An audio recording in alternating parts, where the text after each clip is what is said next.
ilmoon argame ilmi namaa haalli isaan jijjiirama amalli isaa jijjiiramuu qaba jireenyi isaa jijjiiramuu qaba. Bakka ilmoodhaaf jiraatama abbaan barbaade namatti albaa beekamaadha. Ilmoo keenyaa jennee waa meeqa callimnee taa'aa jirra. Waa meeqa callimnee taa'aa jirra. Kanaaf ilmoo gadi jetta kan calliseedhuma galgala waa biraa shaqqalataa guyyaa asirratti dibatee dhiqatee asirra taa'ee funaannatu iyyuu hin jiraa'oo miskiina kana yaa maal jettee arrabsitu. Dirqama bakka namni dabbaa sa'a garagalchee guyyaa rukutee galgala taa'ee yoo intinaane malee bakka geemaran jedhamu akka geemara tokkotti lakkaa. Madaayoon agarsiisa tiktookiin waan na adabuuf namni yeroo asirra taa'een waan jireenya kootee dhaabboree haasa'u namuma fayyaa qabu seelaa nama garaan kiyya akkanatti baqa. Dhiisi buna agarsiisin dhiisi argeera ija kootee argeera maal namatti agarsiistaati maal sii godhan kan rabbii caala si jalaa qubata tiktookiin kee namni sadii afur si beekeettiin si gargaaru. Kanaaf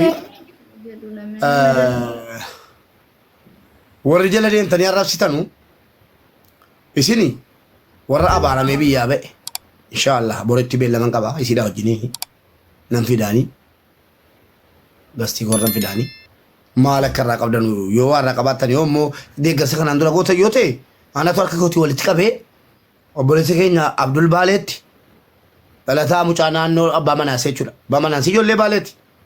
Kanaaf Abdul Baaleetti geessee maallaqicha natu harka kootii darge maallaqa kanaan dura isin kennitaniif yoo ta'e isin galee waan ijoollee irraa fatni bitamee waan tokko qallamni jira irraa yeroo sanaa bitamee irraa haftee natu harka kiyyaan itti guuchisiisee fi taa'ee kadhatee halkanii guyyaa gaafa manni koo gubatu gargaarsa jalaarran ture yoo yaadattan gargaarsisee galatoomaa ulfaadhaa maallaqatti fuuldura namaa tokkoffaa biyya kana keessa jiraatanii kadhaa keessaan ba'an nan beeka.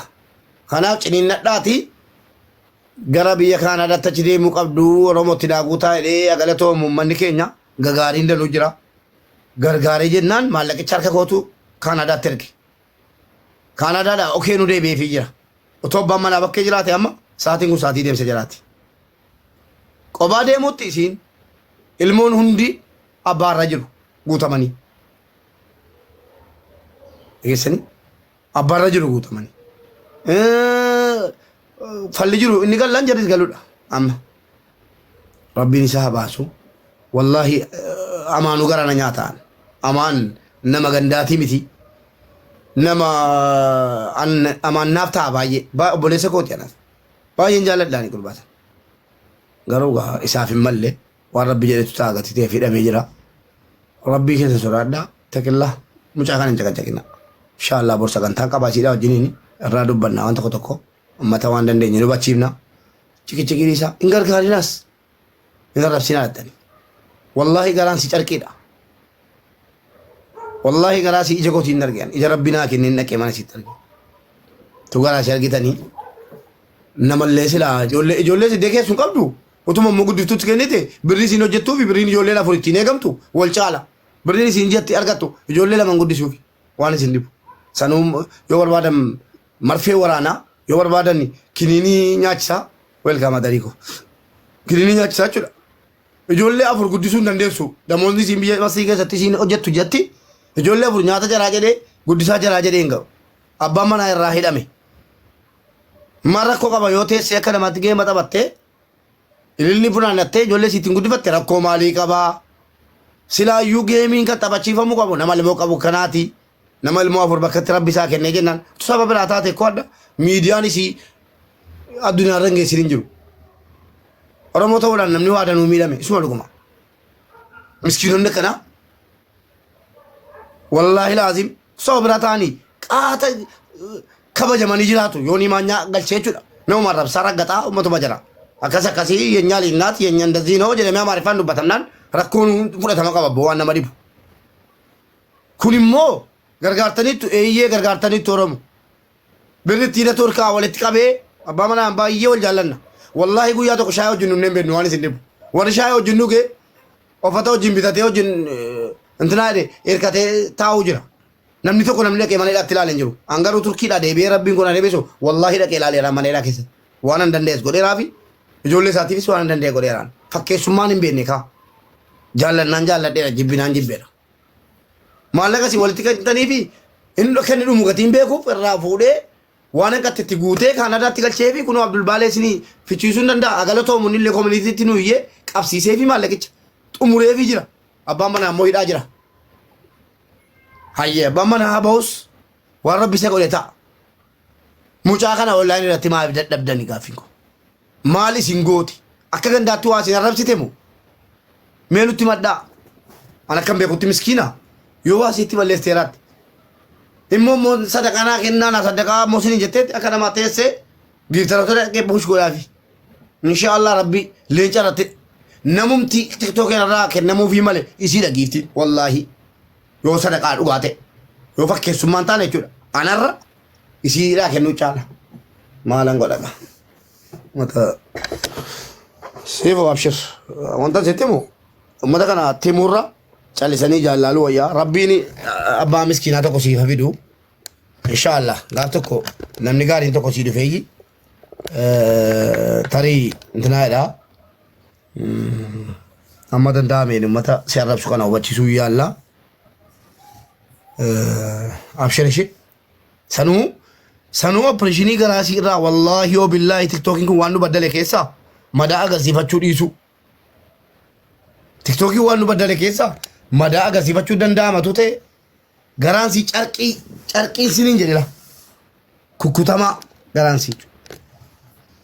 Adaamayyee garaansii kukkutamaadha. Dandeessee sin hojjettu. Ishii. Ilmoo afureessa keessa ilmoo daa'ima afureessa keessa hidhattee rabbitu kenneefi daa'ima afureessa keessa hidhattee haa hojjettu. Yoo immoo hidhattee daa'ima afur nama guddistuu bira geessee deemte immoo birriin isiin jettu hojjettu daa'ima lama jettiin guddistuu biratti. Ishii birrii nama lama ammoo eenyu kafalaa. Dirqamni isiin qabdu ijoollee dhuma asiitu ijin. Kaleessa jedhan wallaahi rabbi gurra koo qabu dhagee hin gadde. Bakka dhattu dhabdee waan isiin taate wayii dhagee dhiisaami.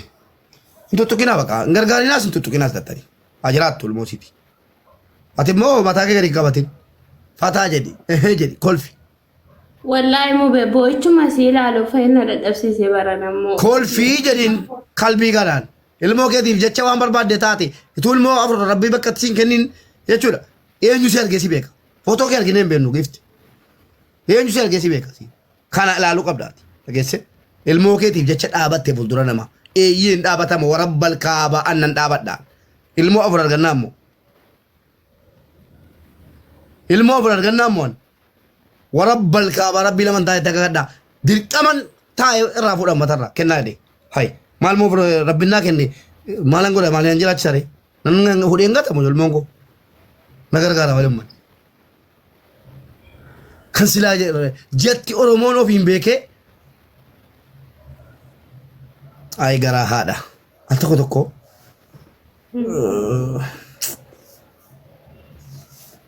warra ilmoo biyya namaatti guddise Ameerikaa keessatti ilmoo guddisuun jabaata miti biyya baqaa keessatti. Leelii maali $400 ka jedhee as jalatti barreessu kun maa inni? Liji maaliiti maqaansa?